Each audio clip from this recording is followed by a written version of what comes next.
നമസ്കാരം, പ്രവാസി മലയാളിയിലേക്ക് ഏവർക്കും സ്വാഗതം. മനോരോഗ ആശുപത്രിയിൽ തടവറയിലാക്കി പ്രവാസിയെ പീഡിപ്പിച്ച സംഭവത്തിൽ പോലീസ് അന്വേഷണം ആരംഭിച്ചു കഴിഞ്ഞു.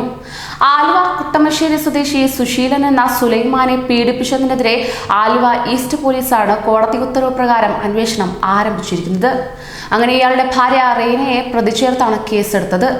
മതം മാറിയതിന്റെ പേരിലും തന്റെ പണം ഭാര്യ തട്ടിയെടുത്തത് ചോദ്യം ചെയ്തതിന്റെ പേരിലുമാണ് മനോരോഗി എന്ന് വരുത്തി പീഡിപ്പിച്ചത്.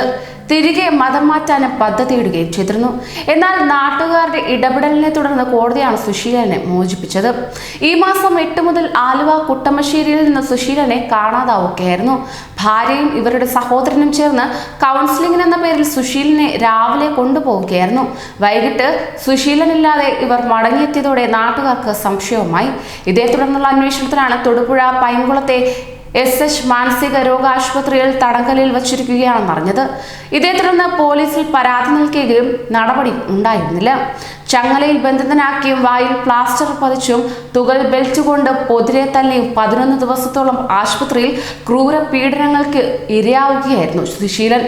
എന്നിട്ടും സുഖമായിരിക്കുകയാണെന്നാണ് പോലീസ് റിപ്പോർട്ടുകൾ തയ്യാറാക്കിയത്. എന്നാൽ സുശീലന്റെ സുഹൃത്തുക്കൾ നടത്തിയ നിയമ പോരാട്ടത്തെ തുടർന്ന് ബുധനാഴ്ച വൈകിട്ടോടെ ആലുവ ഫസ്റ്റ് ക്ലാസ് മജിസ്ട്രേറ്റ് കോടതി മോചിപ്പിക്കുകയും ചെയ്തിരുന്നു.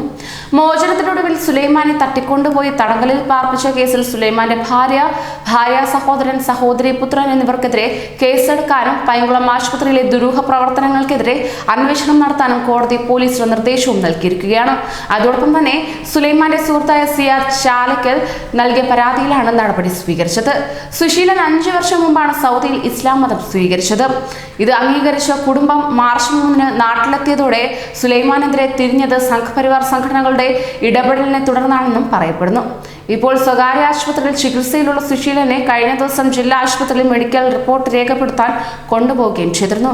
എന്നാൽ സുശീലന് പരിക്കേറ്റിട്ടില്ലെന്ന തരത്തിൽ റിപ്പോർട്ട് നൽകിയതായി സുശീലന് വേണ്ടി നിയമ പോരാട്ടം നടത്തുന്നവർ ആരോപിക്കുകയുണ്ടായി. കൂടുതൽ പ്രവാസി വാർത്തകൾക്കായി ഈ ചാനൽ സബ്സ്ക്രൈബ് ചെയ്യൂ.